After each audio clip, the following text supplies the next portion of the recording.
It's never too late, and every human being has the capacity to change. And you don't need to wait until you hit rock bottom. You don't need to wait until you are on the verge of losing your family, on the verge of losing your job, or on the verge of losing your mind. You can start right now.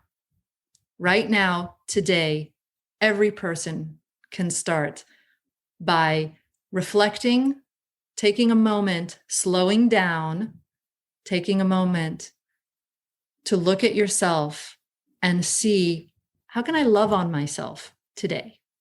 In one small way, just one small thing. What can I do today to show myself love? Dory 1, this is Fire Team Delta. Dad's coming home. Welcome to the Military Veteran Dad Podcast, where it is our mission to bring every dad home. I am your host, Ben Colloy. I'm a United States Marine veteran, husband, and a father. We will bring authentic conversations to inspire action in your life so we can close the gap between the dad you are today and the dad you want to be tomorrow. This is the Military Veteran Dad Podcast. Welcome back to Military Veteran Dad, episode 107. If this is your first time listening to Military Veteran Dad, thank you for stopping by. I know that there are over 1.5 million podcasts in the English language, and you showing up on this podcast today means two things. One, you're in for a real treat because our episode today with Rachel and our conversation hits so many truths that I know that this episode, if you're a dad listening to this, looking for a path home, looking for a solution, and this is your first time really thinking about it, this episode I know is going to change your life. If you've been a longtime listener, you are also in for a special treat because this conversation goes right into so many different topics that we already talk about, and we just continue to nail home so much of what it means to come home is beginning a journey with yourself.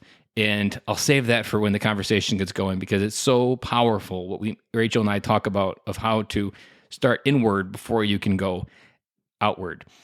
Rachel is a former divorce attorney, and as a former divorce attorney, she started seeing patterns within her practice, and she started having this feeling like she could make a bigger impact at a different stage of the process, that she could actually take what she saw at the end and try to enter it in before it got to the point of needing a divorce and try to affect real change in the lives of parents and so much of the problems we see in society.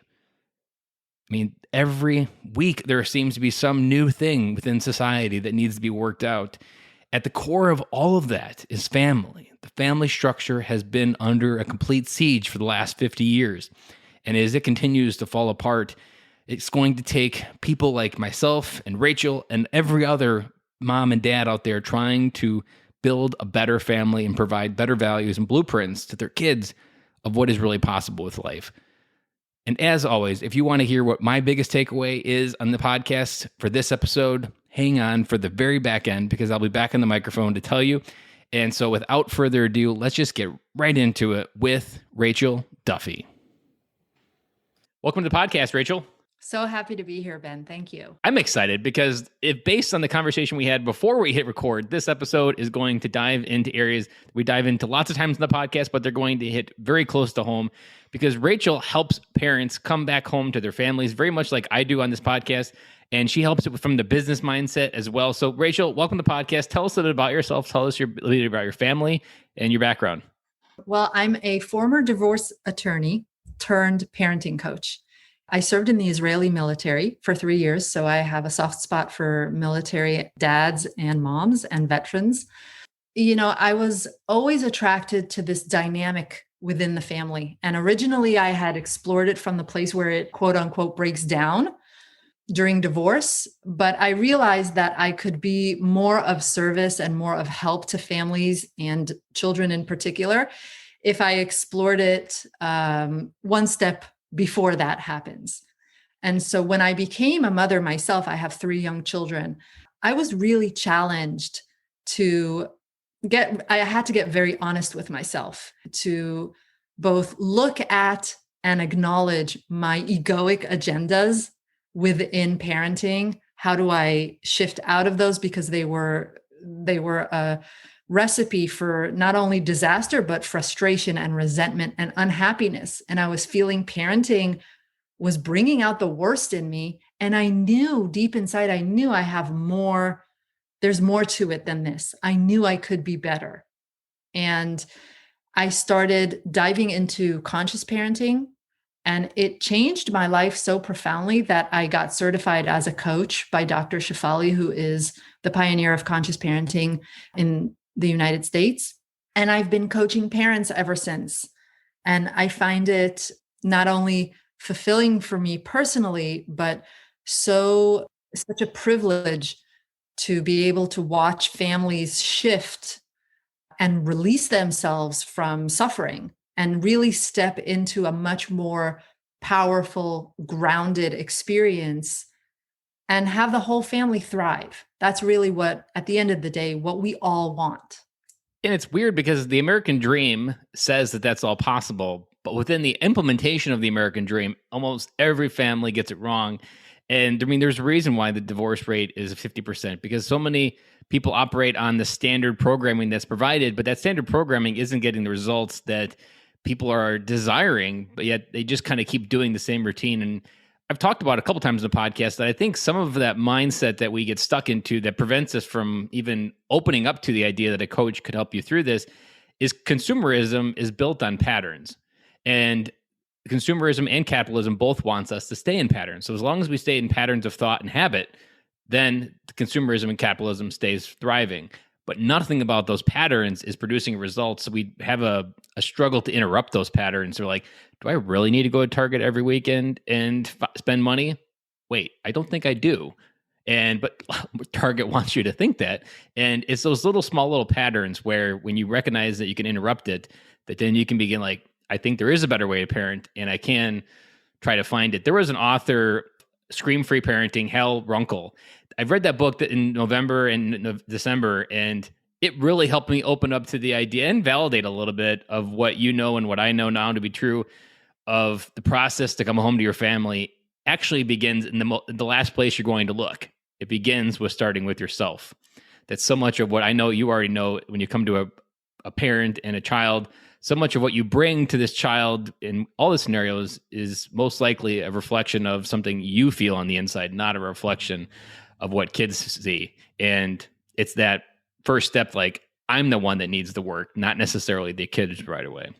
I love everything you said, and there's so much to unpack in there. Such a rich dialogue, because the fact that you brought up consumerism, I talk about this a lot.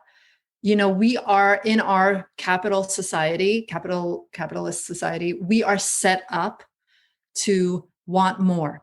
The job title, a bigger salary, a better office, a bigger house, more children, more. More is better. That's how we set our institutions up, because that's what our economy is based upon. Not saying that that's a bad thing, but when we're oblivious to it, when we don't know that that is what is happening, we get sucked into this matrix of wanting more, and nothing is good enough. Nothing is ever enough. Every time you achieve something, you realize, oh, I'm only at the bottom of the next mountain I want to climb. So we're on this constant quest for more, never feeling happy with what we have. And that goes much deeper than just us wanting more things. It goes deeper because we are also never satisfied with what is going on internally, with our internal landscape. And that is actually why we end up at Target every week on autopilot, because we're trying to fill a void inside of us. Where we trip up is we're trying to fill it with external validation things, bank account, cars, etc. Not realizing we're never going to fill that void, because it can only be filled from within. I think the first step is to open our eyes to this matrix that we live in. Not to say that we're going to remove ourselves from it, because this is our reality. We live in this amazing country and we want to continue living in it and serving it. But just understanding the rules of the game and understanding that there is a game going on. And you can decide, I'm taking a time out right now and reflecting inward for a minute to see, have I met my own emotional needs? And if not, how can I do that? Because until I've met those needs, how could I begin to meet the needs of another human being? whether it's my friend, my boss, my parent, my child, my spouse, it doesn't matter. But you cannot meet the needs, you can't even see the needs of another human being until you have seen your own first and met them. And what you're also speaking to there is that we buy those things to project love and then have these things come into our life, whether it be an Apple Watch, whether it be an iPhone or the latest iPad or the biggest TV. All of those things are to try to bring love into your life. And no amount of love coming into your life is going to fill that void. And until you acknowledge that, until you can love yourself enough and bring that exwardly to everybody else, nothing you buy, no matter how much you have. I mean, nowhere do you need to see this proof positive is to look at the rag sheets at the grocery store. Just because people have everything doesn't mean they're happy. Like there are many people in Hollywood, they have everything that anybody as a regular middle-aged American wants, but they are as miserable and on a routine of just trying to figure out what happy looks like. And many of them are depressed and they have everything that we in the middle area want. And it's proof that all of those things doesn't build happiness, because if you don't find it on the inside, nothing on the outside is ever going to make it better. And that's what we bring to insecurity of our kids as well, is there's also a whole world where people look to their kids to feel that love, that they can't even love themselves, and they kind of live vicariously through their kids, or they rely on their kids to meet their own human needs. And that's also a dangerous slippery slope, because kids are not a reliable source of unconditional love. I mean, sometimes they can be, but other times they can be like flamethrowers and they can burn you. And you're going to get hurt in that mode, and you're going to react because you're like, you were supposed to give me love, not burn me. And we don't approach those modes either that well. Absolutely. And, and I want to make a confession here on the podcast. I became a mother in hindsight. When I look at it in hindsight, I became a mother because I wanted to produce humans that would love me unconditionally. I thought, okay, I have to be loved unconditionally. This is the secret to life. Right? We all want to be loved unconditionally. I didn't get it from any other source. My parents, God bless them, they're amazing parents, super devoted, loving, but they did not love me unconditionally, even though they wanted to. Nor did I get it from any other relationship that I had been in, any other adult relationship I had been in. So I thought, you know what? Subconsciously, I didn't have this thought consciously, but subconsciously, I thought, I'm going to have kids. They will finally love me unconditionally. And what I learned is exactly what you said. They are not here to meet my unmet emotional needs. That's my job. And by the way, if you want unconditional love, get a dog. The kids are their own sovereign beings. They come into this world, and my job as a parent is to help usher their growth, is to be their guide, but it is not to meet my own unmet needs through them. They are not here to live out my unmet potential, all the things I didn't get to do, the things I did not have in my childhood because maybe my parents couldn't afford it. And now I can afford to give those things to my children. They're not here for that. They don't care about any of that. They're here to be loved and to be acknowledged, and for me to see their wholeness, WHOLE, whole.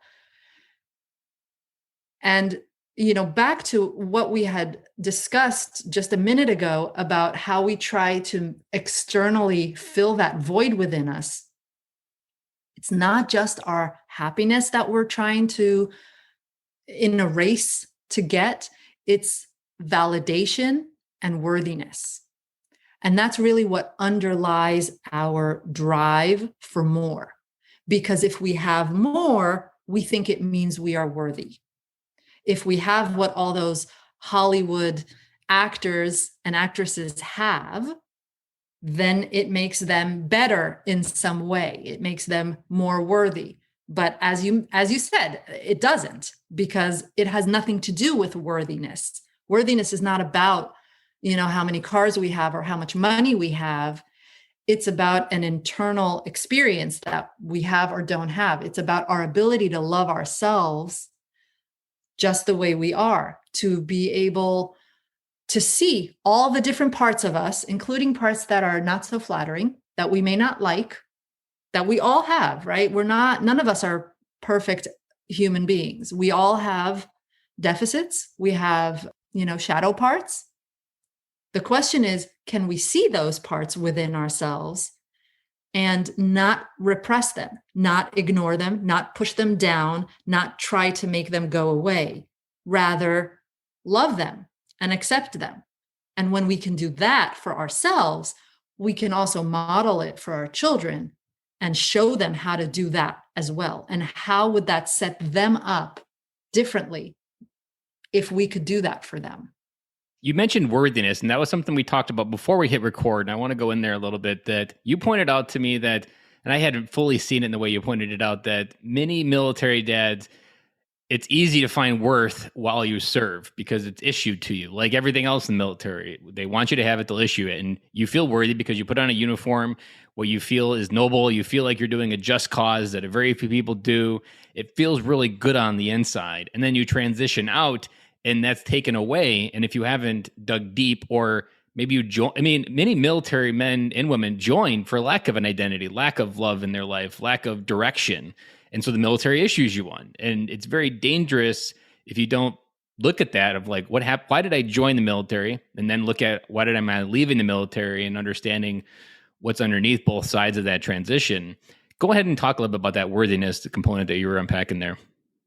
I think that's really such a good point, because you're right. In the military, when we're in that role and we have a very clear mission of what we're supposed to do and how we're supposed to do it, and then we complete our missions because we're all good soldiers. I was a good soldier too. And I enjoyed that feeling of achievement, right? I did my job and I did it well. And I felt proud of myself. My country was proud of me, right? How many people, every time you meet a service, someone who's been in the service or who is in the service, you say, thank you, right? We all say thank you for your service. So as military people, we are also accustomed to the rest of the population feeling gratitude towards us, right? It fills us with purpose. I must be doing something very worthy if everybody is thanking me for it. And so that's not to say that we go into the military in order to be thanked. We don't. We go into the military because we believe, we believe in the purpose and in the mission. Having said that, the experience of constantly being thanked for what you do, for your job, is abrupt and so different from when you transition back into your everyday civilian life, where you get thanked for nothing and you get acknowledged for nothing. And naturally, it raises the question, okay, then what am I worth? What value do I bring? Obviously, I don't bring any value because nobody's been acknowledging anything I do. In fact, I feel I'm bringing less value now that I'm back. My family has somehow figured out a way to survive and even to thrive in my absence. So they don't need me. So who needs me? What is my worth? What is my value? And unless we can answer that question internally, unrelated to any other human being, then we will be in a problem. Then we'll have a huge problem if we cannot find our worth within ourselves. There was something when you were talking about being thanked that I was reminded of that, and often, and I never really paused to really consciously frame it this way, but when people thank me, like the first instinct almost is, I'm not worth being thanked. Like I don't consider what I did special even. So a lot of veterans, even they might find what they did noble, but they don't consider it special, and they don't like being labeled special. But that's often what they feel like when they get thanked is, I don't really want to be labeled as special because I just did a thing and I don't consider it a big thing. I just did it and it's over and I'm moving on. And that acknowledgement almost is a rejection of our worth, but then also a reflection that we have the gap inside of worth as well. That that is probably an insecurity of mine, my own, that when I feel like, oh, I'm not worthy of it, like I'm not even acknowledging my own worth while serving, and I'm disenfranchising it and just coming up with reasons of why I'm not worth it. And I'm just pushing aside all the good reasons that I am worth it. Even when people try to bring it to my attention, I'm like, yeah, it doesn't matter. I'm going to go back to my default. Like I'm not worth it. Right. So when somebody acknowledges and says thank you, and then when we feel uncomfortable with that, thank you, or with the praise or with the recognition, that's a sign, that's a clue for us to say, hey, there's something inside of me. If I cannot just accept this praise or this gratitude, what is really going on inside of me? Because the person who is saying thank you is just saying thank you. I talk about this with my own children when they get praise and when they get the opposite of praise. What would we say when they are reprimanded for something? Those are equal in my mind. When so in my social media, for example, when I get trolled or when I get praised, it's equal. It's just how somebody else is experiencing me. And that's okay. They have their experience of me. But I know that it does not reflect on either side. It doesn't reflect well, and it also doesn't reflect poorly on my worth, because my worth has nothing to do with how another person experiences me. If somebody says to you, thank you for your service, all you have to do is just in a neutral way say, hey, you're welcome, or no problem, or happy to do it, whatever your natural response would be in your words. But if it triggers you, if there's a discomfort, pay attention to that. Lean into that discomfort and get curious about it. Part that I want to go towards is when we have these discomforts, and the pandemic has magnified them, and we talked about it before we hit record, that our kids are experiencing an increase in sadness, an increase in anxiety, an increase in uncertainty, that their ability to even provide half the output of love or just happiness or go-lucky kids is diminished greatly. And they're often reflecting that towards us. And when it's met with our own baggage, it's almost like a perfect storm, which creates that yelling and fight or flight where we usually fight and try to dig in and try to throw our weight around and our power. What have you experienced in the past year with your coaching and working with different parents on working through when your kids are also experiencing that and bringing you even heavier stuff, and you're also still got heavy stuff as well? So, first of all, we have to understand as human beings, we are programmed to want stability and predictability. Those are key components of survival. So it's not surprising that when situations arise that are very uncertain, like this pandemic, it makes us very uncomfortable. Now, the truth is, life was just as uncertain and unpredictable before the pandemic. The pandemic has not made life more uncertain. It just forced us to face that uncertainty. Whereas before, I think we could get away with hiding from it. We could do a better job at deluding ourselves that things were predictable. We have a routine. We're in our groove. We know what's going to happen. You have your credit cards, you have your job. Those two things can keep moving, and I can keep buying happiness from the future. Exactly. We padded ourselves with these delusions, and the pandemic kind of stripped that away from us. And that wasn't even a gradual process. It happened almost overnight.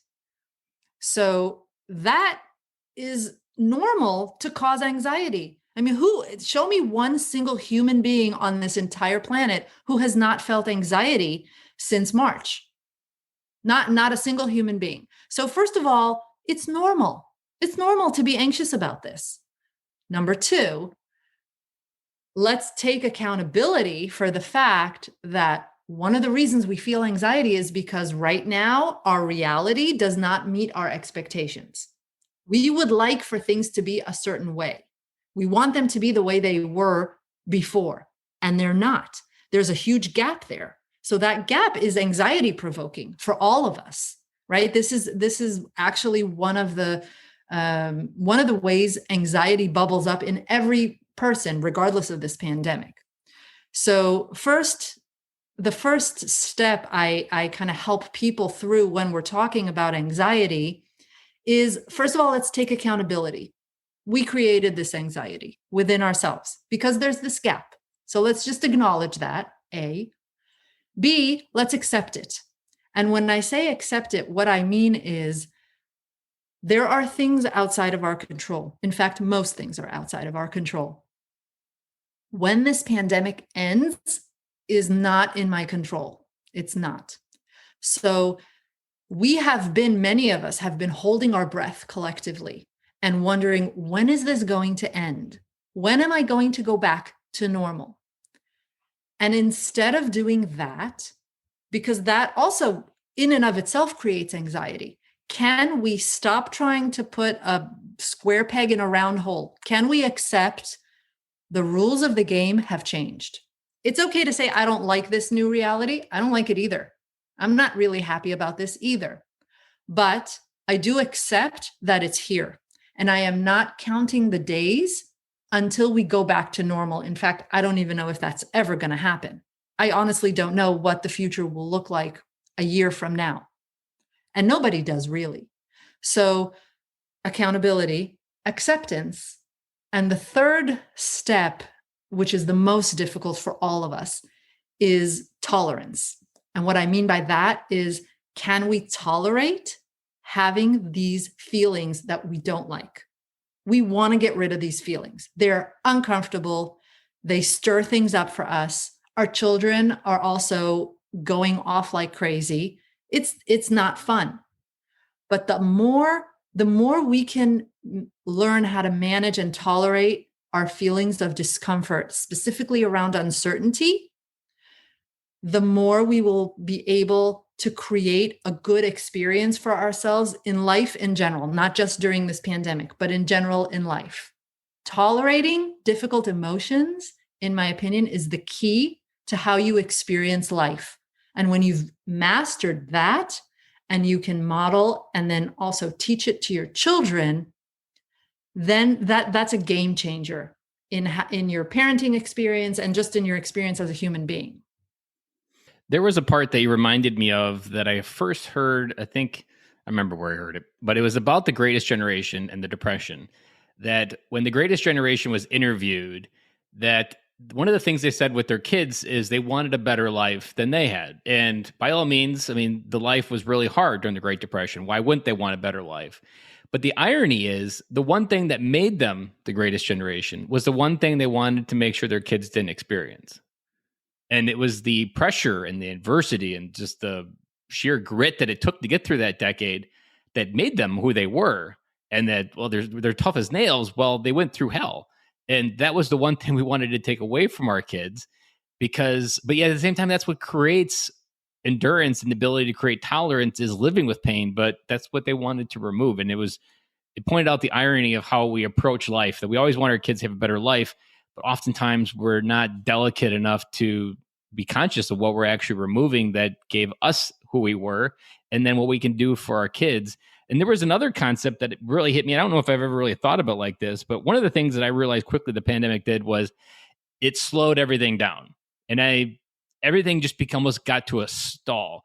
And life was going so fast. Everybody was just so caught up in the consumerism of sports, kids, everything was just this rat race that everybody was in. And when we were going super fast, everything is a blur. And if you're in that pattern of speed, you can't really see what's going on around you. And when you slow everything down, you become conscious to, this place is a freaking mess.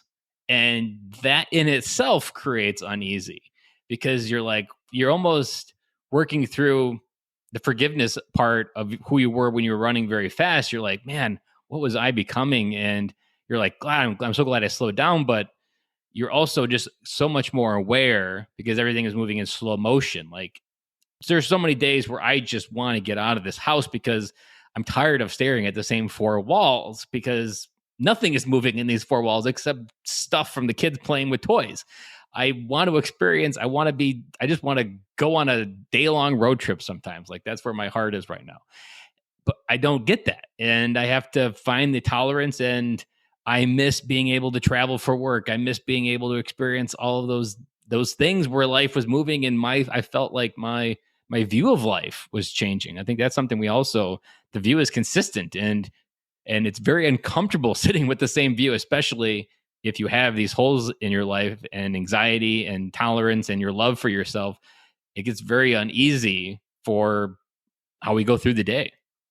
Absolutely. So good. That's so good, because that is the truth. That rat race that we were in was our way of numbing and distracting ourselves so that we don't have to look at all these things. It's almost like you said in the beginning, it's the American way, right? But now you're right. What this pandemic has done for us is it's forced us to slow down. Not only that, it's stripped away all the masks that we had, right? We had all these ways in which we were able to portray an image of ourselves that we liked, right? Let's say I put on my fancy clothes and I go to work in the morning. I'm a very important person. I have this image. All of a sudden, I've been in my pajamas for 10 months. My children barge into the room. My house is a mess. There's constant chaos, yelling, kids stomping when I'm trying to, do something quietly, right? So all these things that we did such a good job of hiding now are all out in the open for the whole world to see, right? Because now that we're on Zoom, we're also connected globally in a different way, and we're exposed in a different way. It feels very vulnerable and almost naked, So that is a very, very uneasy, like you said. And also, to your point about the generations that came before us and what they went through, you're right. Every generation naturally wants a better future for their children. I think that's a natural desire we have as parents, to want things to be better for our kids. Having said that, there is no such thing as life without pain. Pain is part of life. One step further, pain is actually the portal to growth. Because if you look back at your life, and if, past generations look back at their lives, the hard times, the painful times, those are the times where they were able to shine. Those are the times where they were able to grow, rise above, really see what they were made of as humans, So we shouldn't try and take this away from our children. We shouldn't try and rob them of their experiences that will be painful. Instead, can we learn to tolerate our pain and witnessing them in pain? It's super hard for a parent to witness their child going through some sort of emotional pain and fight the urge to take it away from them. Where it goes against our wiring, against our grain, against what we think is our job as good parents. So it's really counterintuitive, and it takes a tremendous amount of consciousness and trust in our children, that they are capable of experiencing big feelings, difficult feelings, uncomfortable feelings, and that it will not kill them. There was 2 points that came to me, and I never really framed it this way. But when we were talking about having our kids have a better life, it hit me that I don't want my kids to have a better life. I want them to be more capable in their life. And you're only going to be more capable when you put them through mini tests under controlled circumstances. It allows them to create the growth, the mindset, and the muscle strength in many cases to do things when life gets tested, that they don't bounce off the water. They just keep going. And that's a way I'm going to look at parenting now, because we often default. I think it's probably just part of the American dream where they should have more toys under the Christmas tree. That's what you want for your kids to be successful. Nothing about that is going to make them more capable. If anything, it's just going to wire them to do some of the same stuff you do at Target every weekend, that, I need this stuff under the Christmas tree to be happy. And you talked about pain and growth. And that is something that I talk a lot about military dads, that when we learn to walk through our pain is one of the greatest teaching tools that we can use to create more capable adults. Like, no matter what pain or trauma you experience as a parent, mom or dad, that pain can be such a powerful teaching tool. And there's been one technique that I've been doing with my daughters. And because I'm an emotional person, I feel like I gifted them high emotions as well. And I don't know where this is going to lead, but I have to feel like it's the right thing. That my 4-year-old, even just last night, she was in her room just bawling her eyes out because she wanted someone to help her clean up her big mess that she did with the Barbies. And she's done this routinely, and she's routinely cried.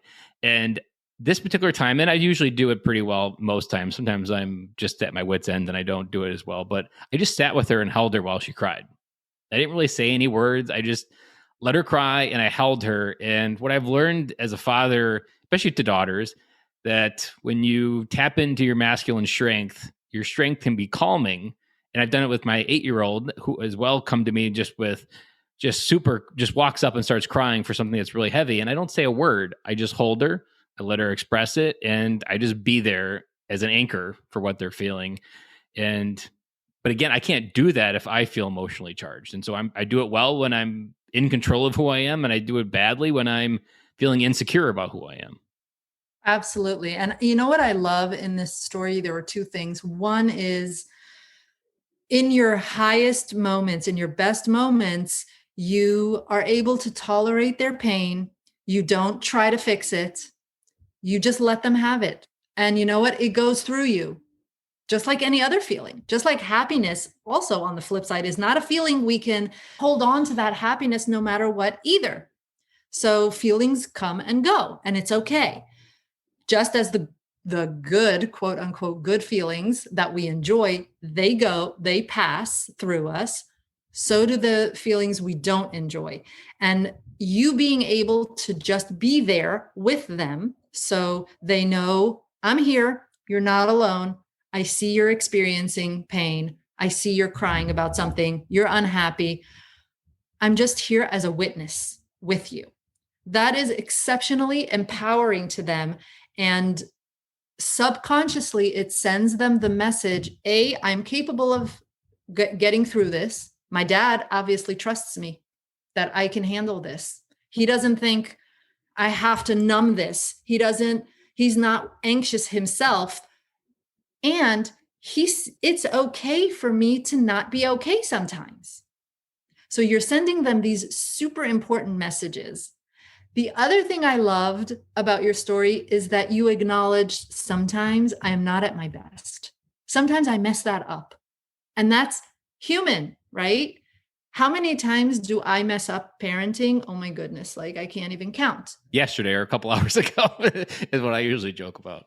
Exactly. And in 20 minutes, I'll mess it up again. That's okay. It's not about nailing it and getting it perfectly and somehow curating this perfect experience for me as a mother, for my child, for them to grow up and say, I had the most amazing mom. No, they're probably going to be on a therapist couch sometime, 15 years from now or whatever, complaining trying about to figure out why their mom brought them in the world to meet her human needs. Exactly. But it's about us just moment after moment seeing, oh, you know what? This is what was going on really in this moment. I hadn't done a good job of meeting my own needs. So I tried to get them met through my child. It backfired. And I'm going to get better at recognizing the signs that I need to maybe take some time for self-care, that I need to meet my own emotional needs. Then I have a better chance of being able to truly meet my child where they're at, as opposed to me trying to get what I need out of my child first. So much of that hits right home, and this might get a little bit woo-woo, but it hit me that what you often hear talking about feelings being related to energy, and energy flows through you. And if you're into meditation, you're in this world of energy travels through you, and you're wanting it to travel through you. You want your heart to feel like it's flowing through you. You don't want things to get stuck. And it hit me that, like, when you're talking about happiness and sadness being temporary, happiness pretty much flows through without really getting stuck. But the sadness stuff, it gets sticky. And it's almost like, as we feel insignificant on the inside, almost thorns come out intentionally to catch whatever sadness comes in, because it's attached to the feeling that we used to have. It's probably triggered from something in our childhood where it's still sticky and we haven't let go. And I hadn't really framed it that way, that when those negative feelings are going through, the reason why they feel like they're stuck is because I created a sticky moment inside that attached to that feeling and didn't allow it to flow through. And it's the polarity. It's just like what I do with happiness. Like, vacations are a good example. They come, they have a great experience, and they go. And it's generally a little bit sad, but you get over it. There's not much sticky about that. But when it comes to something that triggers that feeling of insignificance, that stickiness can really, really hold you back from doing anything really that feels like being a good parent in those moments. That's such a good observation. And I think part of it is because when we experience happiness, we allow ourselves, because we've been conditioned this way, we allow ourselves to really feel it. We feel it in our bodies, even physically. We enjoy that feeling of excitement, happiness, any positive emotion that you can think of. You could probably identify how it feels inside your body. Whereas when we're feeling difficult feelings, we've been conditioned from very early on to ignore it. And we do this as adults too, right? How many times, certainly parents do this, but how many times have you gotten up in the morning and not felt great? Maybe you didn't sleep well, maybe you have a headache, but you power through anyway. You ignore it and you power through because that's what you're supposed to do. Whereas, and so we've been conditioned, we've become such masters at ignoring physical sensations in our body that we don't like. And when we do that, when we get really good at ignoring physical sensations in our body, we disconnect from feelings. And then when we get the feelings, we can't let them go through us because we cannot tolerate them physically. So we ignore that. Or we numb with some kind of medication, like, take a Tylenol or whatever, anything symptomatic, right? We want to cover up the symptoms. And we don't feel it, not physically and not emotionally. But we only do that with the negative feelings because that's what we were taught as kids, because our own parents also couldn't tolerate our difficult feelings. So they tried to numb it, push it down, ignore it. They taught us all these tactics because they were taught those tactics too. So now here we are. Now we're the parents. We have to learn not only to tolerate our own pain, now we have to learn how to show our children how to tolerate so that their feelings don't get stuck when they grow older. There was a real clear moment that when I say it, every parent listening to this is going to be like, oh my gosh, I'm missing a moment to respond differently. Every time you tell a child to stop crying, you're conditioning them that what they're feeling is bad, that they produce the incorrect response and they should feel shame connected to that. Now, as a young child, they're not conditioned to really deeply learn that lesson, but subconsciously, they will remember that lesson and they will remember that it's not always okay to cry. And if you talk, think of how many men in our country today are conditioned that men don't cry. I regularly cry at happy endings all the time. My kids find it hilarious. And it's just something I did and I do. But that's not how people are wired to express their feelings. And every time you hear the words in your head go, stop crying, this is actually a moment where you could choose to respond differently of just being with them and hugging them. And it's almost magical when you don't feel sticky on the inside and you can enter your child when they're crying and hold them. Like my 4-year-old, it's almost like I'm a magician because just in a few seconds, I can help her calm that uneasiness that she's feeling that's creating the internal uncertainty that she doesn't know where to go or she can't know but to trust. And if her father's love is there, it's a very grounding feeling. And I don't know, again, it's all an experiment because my kids and my daughters are so young, but I'm positive that grounding feeling from their father's love will hopefully anchor them as they go into their own life and they go into marriage and as mothers because they aren't as uneasy because their father was in those micro moments reaffirming that it was okay to feel and I'm loved and I'm more than whatever I'm feeling as well. That's something that I try to do with my kids as well. Right. Not to mention that, as parents, as not just parents, but adults who are the primary caretakers for their children. Most of the time it's parents, but sometimes it's grandparents. Especially in the pandemic. Yes, right. We set the emotional blueprint for our children. They're creating a blueprint right now. One day they will operate from this blueprint. So for your daughters, when they grow up and if they pick a partner in life who is a male, they will revert back to this blueprint that you're setting for them right now. How did my father respond when I was in pain? Was he able to just contain it? Was I made to feel bad for crying? Was I made to be afraid of my own negative feelings? What were those blueprints that were set very early on? Subconsciously, they get filed away. And then when we grow up and we choose a partner, we are wired to choose a partner that will repeat this dynamic for us. That's how we're wired. So if we're setting a blueprint where our caregivers of the same sex model how to be authentic, how to be with our feelings, how to allow feelings, then we will be able to follow that blueprint for ourselves. And then when it comes to choosing a relationship with the opposite sex, we will revert back to the blueprint that we had with our opposite sex parent. So fathers with daughters, it's a crucial blueprint that I think we don't even know that we're setting.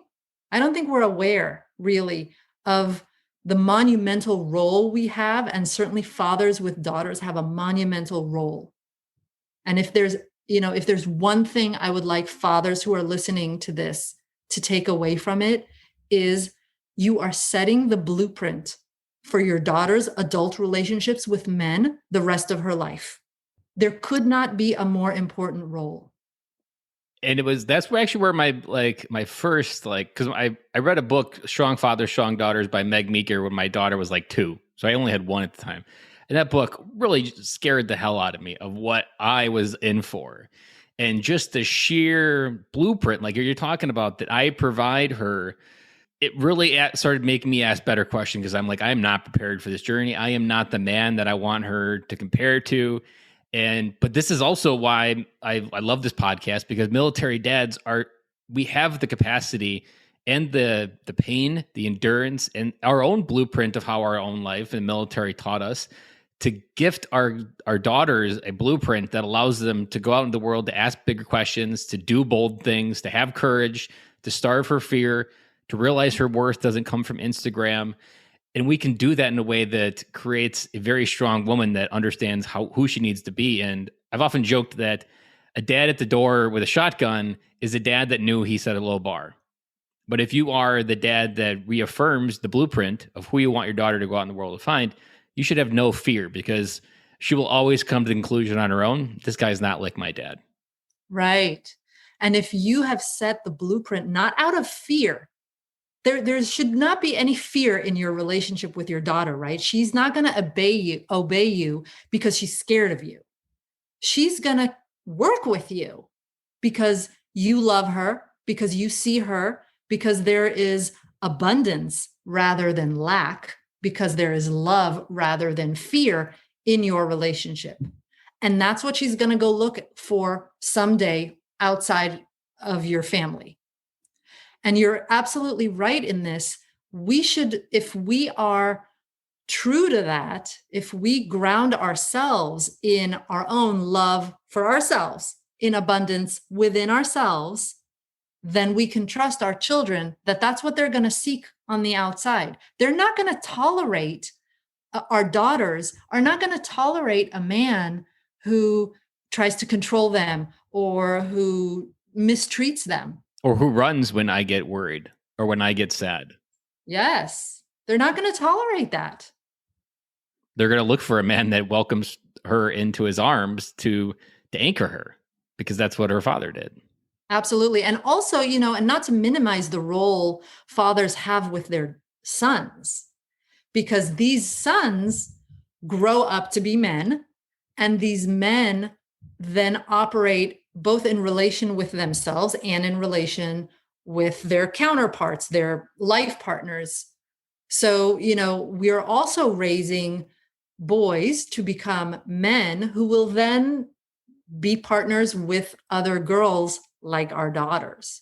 So, we have a responsibility, either gender, it doesn't really matter if we're raising girls or boys, just for us to understand how deeply ingrained this relationship, the parent-child relationship, is.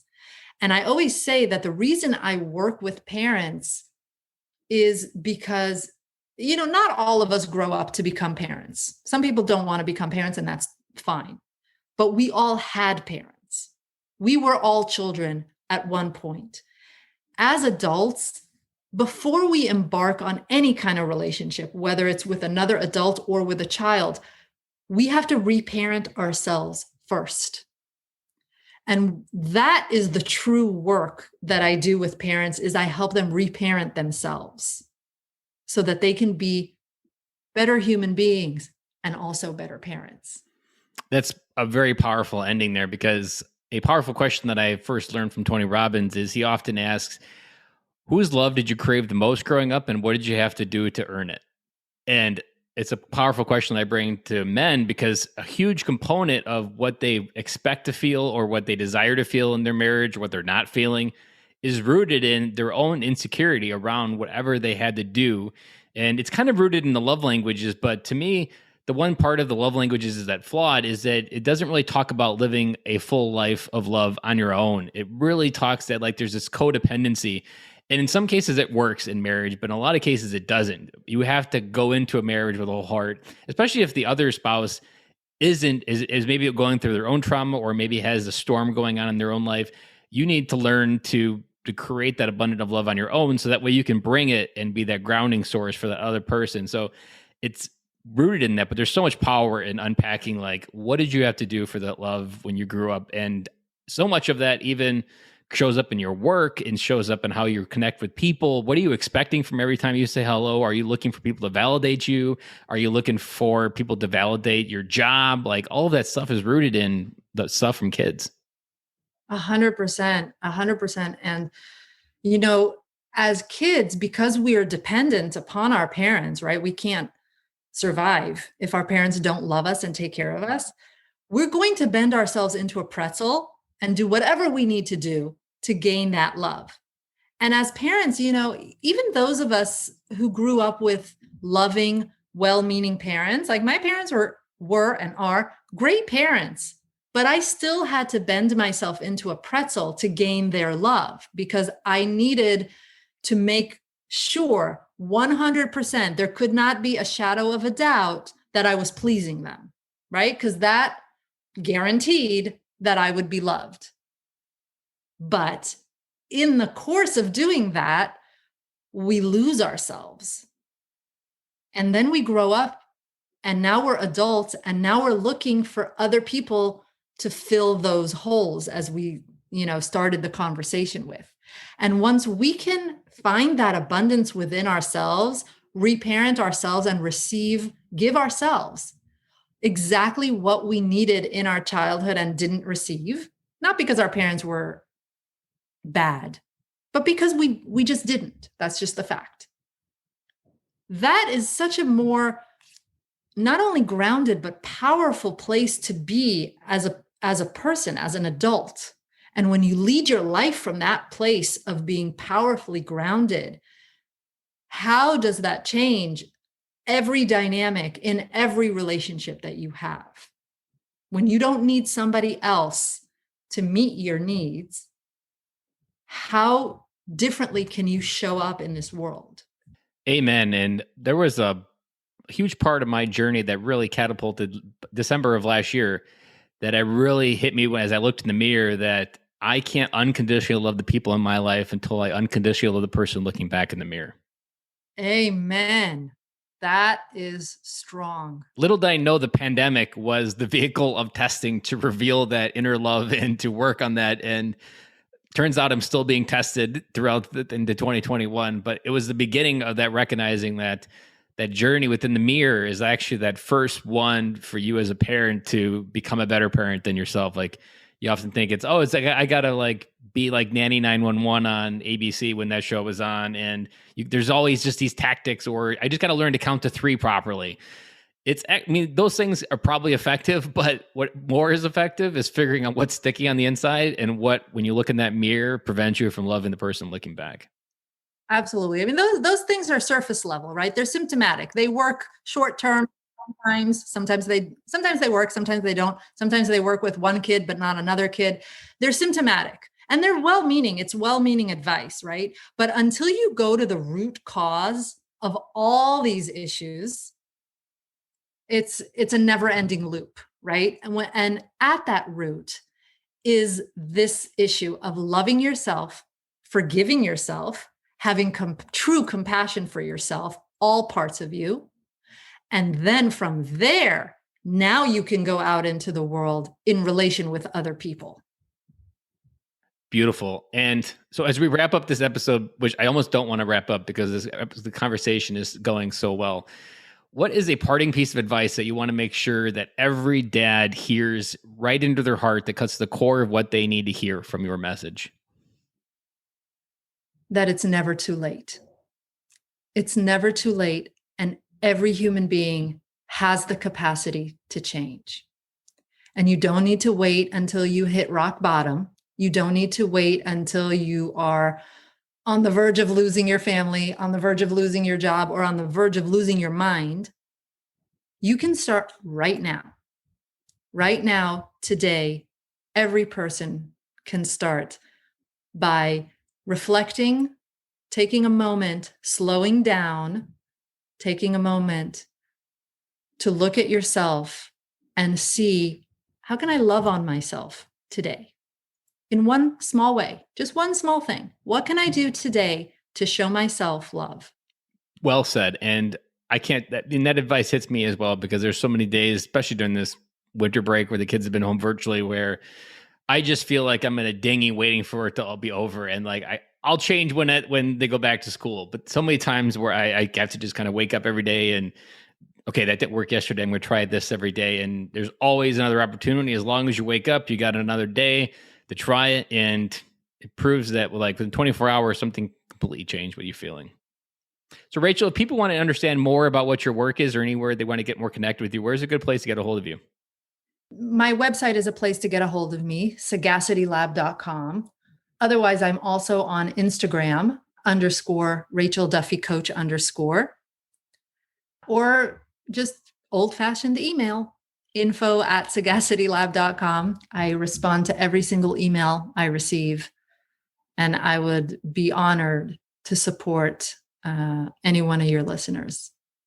Thank you so much, Rachel, for coming on the podcast. And I know this podcast episode cut through a lot of crap and truth that people were holding in their head. And I often talk that there's a lot of things that men come up with every day to tell themselves that, oh, this is how the world works and this is what has to be true in order for me to keep living.